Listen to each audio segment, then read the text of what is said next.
ಮತ್ತೆ ಮಾಜಿ CM BSY ವಿರುದ್ಧ ಮಾಧುಸ್ವಾಮಿ ಅವರು ಆಕ್ರೋಶವನ್ನ ವ್ಯಕ್ತಪಡಿಸಿದ್ದಾರೆ. ಬಿಜೆಪಿ ಅಭ್ಯರ್ಥಿ ವಿ ಸೋಮಣ್ಣ ಮೇಲೆ ನನಗೆ ಯಾವುದೇ ಬೇಜಾರಿಲ್ಲ ಎನ್ನುವ ಮುಖಾಂತರವಾಗಿ ಬಿಎಸ್ ಯಡಿಯೂರಪ್ಪನವರ ವಿರುದ್ಧ ಮಾಧುಸ್ವಾಮಿ ಅವರು ಆಕ್ರೋಶವನ್ನ ವ್ಯಕ್ತಪಡಿಸಿರುವಂತದ್ದು. ಹೊರಗಿನವರಿಗೆ ಟಿಕೆಟ್ ಕೊಡುವುದಕ್ಕೆ ನನ್ನ ಒಪ್ಪಿಗೆ ಇಲ್ಲ. ಇದೇ ಕಾರಣಕ್ಕೆ ಬಿಜೆಪಿ ಅಭ್ಯರ್ಥಿ ವಿ ಸೋಮಣ್ಣಗೆ ಬೆಂಬಲ ನೀಡಲ್ಲ. ಚಿಕ್ಕನಾಯಕನಹಳ್ಳಿ ತಾಲೂಕಿನ ಜೆಸಿಪುರದಲ್ಲಿ ಮಾಧುಸ್ವಾಮಿ ಅವರು ಹೇಳಿಕೆಯನ್ನ ನೀಡಿರುವಂತದ್ದು. ಹೊರಗಿನವರಿಗೆ, ಆ ಕ್ಷೇತ್ರದ ಸ್ಥಳೀಯರಿಗೆ ಟಿಕೆಟ್ ಅನ್ನ ಕೊಟ್ಟಿಲ್ಲ, ಆದ್ರೆ ಹೊರಗಿನವರಿಗೆ ಟಿಕೆಟ್ ಅನ್ನ ಕೊಟ್ಟಿದ್ದಾರೆ. ಇದಕ್ಕೆ ನನ್ನ ಒಪ್ಪಿಗೆ ಇಲ್ಲ. ಇದೇ ಕಾರಣಕ್ಕಾಗಿ ಬಿಜೆಪಿ ಅಭ್ಯರ್ಥಿ ವಿ ಸೋಮಣ್ಣ ಅವರಿಗೆ ನಾನು ಬೆಂಬಲವನ್ನ ಕೊಡೋದಿಲ್ಲ ಅನ್ನುವ ಮುಖಾಂತರವಾಗಿ ಚಿಕ್ಕನಾಯಕನಹಳ್ಳಿ ತಾಲೂಕಿನ ಜೆಸಿಪುರದಲ್ಲಿ ಮಾಧುಸ್ವಾಮಿ ಅವರು ಹೇಳಿಕೆ ಕೊಟ್ಟಿದ್ದಾರೆ. ಪಕ್ಷದಲ್ಲಿನ ನನ್ನ ಅಸಮಾಧಾನ ಚುನಾವಣೆಯ ಮೇಲೆ ಬೀರುತ್ತೆ. ಶಿವಮೊಗ್ಗ, ದಾವಣಗೆರೆ, ಚಿತ್ರದುರ್ಗ, ತುಮಕೂರು ಕ್ಷೇತ್ರಗಳಲ್ಲಿ ಪರಿಣಾಮ ಬೀರಲಿದೆ. ಬಿಜೆಪಿ ಹೈಕಮಾಂಡ್ಗೆ ಎಚ್ಚರಿಕೆಯನ್ನ ಕೊಟ್ಟಿದ್ದಾರೆ ಮಾಜಿ ಸಚಿವ ಮಾಧುಸ್ವಾಮಿ ಅವರು. ನನಗೆ ಯಡಿಯೂರಪ್ಪ ಮೇಲೆ ಅಸಮಾಧಾನ ಇದೆ. ಇದಕ್ಕೆ ಯಡಿಯೂರಪ್ಪನವರೇ ಉತ್ತರ ಕೊಡಬೇಕು, ಅವರೇ ಮಾತನಾಡಬೇಕು. ಇದುವರೆಗೂ ಕೂಡ ಅವರು ಮಾತನಾಡುವ ಸೌಜನ್ಯವನ್ನ ಕೂಡ ತೋರಿಲ್ಲ ಅಂತ. ಬಿಜೆಪಿಲಿ ಅಶೋಕ್ ಅವರು ಇವರೆಲ್ಲ ಬಂದಿದ್ದು ನಿಜ. ನಾನು ಅವ್ರಿಗೆ ಹೇಳಿದೆ ಏನಾಗಿದೆ ಅಂತ ಬರ್ತೀರಾ, ಯಾಕೆ ಬರ್ತೀರಾ ಅಂತ ಕೇಳಿದೆ. ಇಲ್ಲ, ನಾವು ಬಂದು ಮಾತಾಡ್ಕೊಂಡು ಹೋದ್ರು ತಪ್ಪೇನು ಅಂತ ಜಯರಾಮ್ ಅವ್ರು ಕರ್ಕೊಂಡು ಅಶೋಕ್ ಗೋಪಾಲಯ್ಯನವ್ರು ಮನೆಗೆ ಬಂದರು. ನಾನು ಸ್ಕೂಲಾಗೆ ಮಾತಾಡಿದೆ, ಹೇಳಿದೆ ನನಗೇನಾಯ್ತಪ್ಪ ಬಿಜೆಪಿ ಮೇಲೆ ನನ್ನ ಸಂಕಟ, ನನ್ನ ನೋವಿರೋದು ಸನ್ಮಾನ್ಯ ಯಡಿಯೂರಪ್ಪನವ್ರ ಮೇಲೆ ಮಾತ್ರ. ಯಾತಕ್ಕೆ ನನ್ನ ಸುಮ್ಮನಿದ್ದವನ್ನ ಮನೇಲಿದ್ದವನ್ನ ಕರ್ಕೊಂಡೋಗಿ 3-4 ಸಲ ಫೋನ್ ಮಾಡಿ ಕರೆಸ್ಕೊಂಡು ಈ ಥರ ಮಾಡಿದ್ರು. ಅವ್ರು ಹೇಳ್ಬೇಕು ನನಗೆ ಏನು ಮಾಡಿದ್ದೆ ನಾನು ಯಡಿಯೂರಪ್ಪನವ್ರಿಗೆ ಅಂಥದ್ದು ಕೆಟ್ಟದ್ದು ಮಾಡೋವಂಥದ್ದು. ಯಾಕೆ ನನ್ನ ಪಾರ್ಲಿಮೆಂಟ್ ಕ್ಯಾಂಡಿಡೇಟೇ ಎಲ್ಲ ಅಂದವನ್ನ ಒತ್ತಾಯ ಮಾಡಿ ನೀನು ನಿಲ್ಲೇಬೇಕು ಅಂತೇಳಿ ಈ ರೀತಿ ಅವಮಾನ ಮಾಡೋಕ್ಕೆ ಏನು ಕಾರಣ? ಬಿಜೆಪಿಲಿ ಅಶೋಕ್ ಅವರು ಈ ಬಗ್ಗೆ ಮತ್ತಷ್ಟು ಅಪ್ಡೇಟ್ ಕೊಡ್ತಾರೆ ನಮ್ಮ ಪ್ರತಿನಿಧಿ ಮಹೇಶ್ ಸಂಪರ್ಕದಲ್ಲಿದ್ದಾರೆ. ಮಹೇಶ್, ಅಂತೂ ಇಂತೂ ಕೂಡ ಬಹಿರಂಗವಾಗಿ ಮಾಧುಸ್ವಾಮಿ ಅವರು ತಮ್ಮ ಬೇಸರ ಹೊರ ಹಾಕಿದ್ದಾರೆ. ಜೊತೆಗೆ ಬಿಎಸ್ ಯಡಿಯೂರಪ್ಪನವರ ಮೇಲಿರುವಂತಹ ಅಸಮಾಧಾನ ಕೂಡ, ಅದರ ಜೊತೆಗೆ ಕಾಂಗ್ರೆಸ್ ಸೇರ್ಪಡೆಯ ವಿಚಾರವಾಗಿ ಕೂಡ ಮಾರ್ಮಿಕವಾಗಿ ಹೇಳಿಕೆ ಕೊಟ್ಟಿದ್ದಾರೆ. ಈ ಬಗ್ಗೆ ಅಪ್ಡೇಟ್ ಕೊಡೋದಾದ್ರೆ?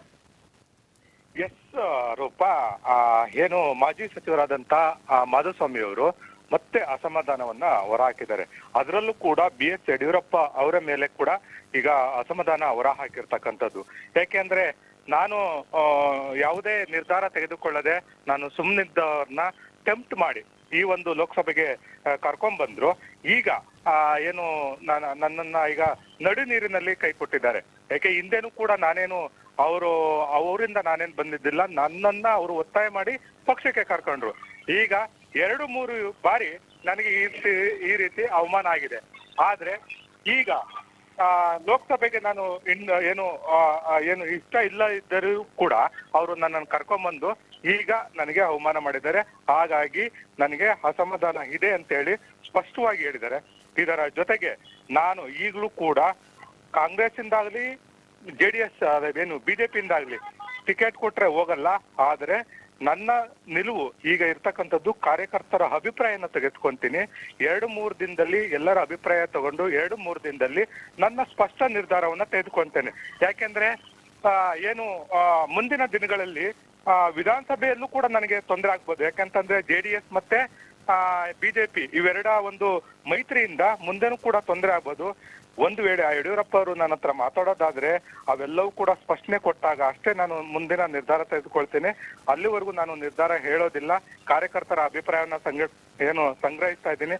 ಇದರ ಜೊತೆಗೆ ವಿರೋಧ ಪಕ್ಷದ ನಾಯಕರಾದಂತ ಅಶೋಕ್ ಅವರು ಕೂಡ ಈ ಒಂದು ನಮ್ಮ ಜೊತೆ ಮಾತುಕತೆಗೆ ಬಂದಿದ್ರು.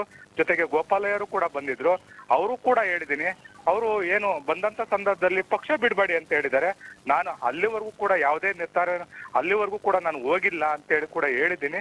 ನೋಡೋಣ, ಕಾರ್ಯಕರ್ತರ ಹೋಬಳಿ ಮಟ್ಟದಲ್ಲಿ ಎಲ್ಲಾ ಕಾರ್ಯಕರ್ತರ ಅಭಿಪ್ರಾಯವನ್ನ ತೆಗೆದುಕೊಳ್ತಾ ಇದ್ದೀನಿ. ಆ ಎಲ್ಲರ ಅಭಿಪ್ರಾಯವನ್ನ ತೆಗೆದುಕೊಂಡು ಮುಂದಿನ ನಿರ್ಧಾರ ಹೇಳ್ತೀನಿ ಅಂತ ಹೇಳಿ ಹೇಳಿರ್ತಕ್ಕಂಥದ್ದು. ಇದ್ರ ಜೊತೆಗೆ ಮತ್ತೊಂದು ಕೂಡ ಹೇಳಿಕೆ ಕೊಟ್ಟಿದ್ದಾರೆ ಮಹೇಶ್. ನಾನು ಯಾವುದೇ ಕಾರಣಕ್ಕೂ ಕೂಡ ಹೊರಗಿನವರಿಗೆ ಸಪೋರ್ಟ್ ಮಾಡಲ್ಲ. ವಿ ಸೋಮಣ್ಣ ಅವರಿಗೆ ನನ್ನ ಕಡೆಯಿಂದ ಯಾವುದೇ ಬೆಂಬಲ ಇಲ್ಲ ಅನ್ನುವ ಮುಖಾಂತರವಾಗಿ. ಆದ್ರೆ ವಿ ಸೋಮಣ್ಣ ಅವರು ಕೇಳ್ಕೊಂಡಿದ್ರು ಮಾಧುಸ್ವಾಮಿ ಅವರನ್ನ. ಆದ್ರೆ ಎಲ್ಲೋ ಒಂದು ಕಡೆ ಈ ಮಾಧುಸ್ವಾಮಿ ಅವರ ಹೇಳಿಕೆ ಮತ್ತಷ್ಟು ಪರಿಣಾಮ ಬೀರಬಹುದು ವಿ ಸೋಮಣ್ಣ ಅವರ ಮೇಲೆ. ಖಂಡಿತ ರೂಪ. ಯಾಕೆಂದ್ರೆ ಕಳೆದ ಲೋಕಸಭಾ ಚುನಾವಣೆಯಲ್ಲಿ ಏನು ದೇವೇಗೌಡರು ಹೊರಗಿನಿಂದ ಬಂದಂತವ್ರು, ಅವರ ವಿರುದ್ಧನೂ ಕೂಡ ನಾನು ಹೇಳಿಕೆಗಳನ್ನ ಕೊಡ್ತಾ ಹೊರಗಿನವರಿಗೆ ಸಪೋರ್ಟ್ ಮಾಡಬೇಡಿ ಅಂತೇಳಿ ನಾನು ಪ್ರಚಾರವನ್ನ ಮಾಡಿದ್ದೆ. ಈಗ ಯಾವ ಮುಖವನ್ನ ಇಟ್ಟುಕೊಂಡು ಸೋಮಣ್ಣವರಿಗೆ ನಾನು ಪ್ರಚಾರವನ್ನ ಮಾಡ್ಲಿ? ಅವರು ಕೂಡ ಹೊರಗಿನಿಂದ ಬಂದಂತವ್ರು. ನಾವ್ ಯಾಕೆ ನಮ್ಮ ಜಿಲ್ಲೆಯಲ್ಲಿ ಯಾರು ನಾಯಕರಿಲ್ಲ? ನಾಯಕರನ್ನು ಸೃಷ್ಟಿ ಮಾಡೋದಕ್ಕಾಗಲ್ವಾ? ಹಾಗಾಗಿ ನಾನು ಯಾವುದೇ ಕಾರಣಕ್ಕೂ ಸೋಮಣ್ಣವರಿಗೆ ಸಪೋರ್ಟ್ ಮಾಡಲ್ಲ ಅಂತ ಹೇಳಿ ಖಂಡಾತುಂಡವಾಗಿ ಹೇಳಿರ್ತಕ್ಕಂಥದ್ದು. ರೂಪಾ, ಥ್ಯಾಂಕ್ ಯು ನಿಮ್ಮೆಲ್ಲ ಮಾಹಿತಿಗಾಗಿ ಮಹೇಶ್.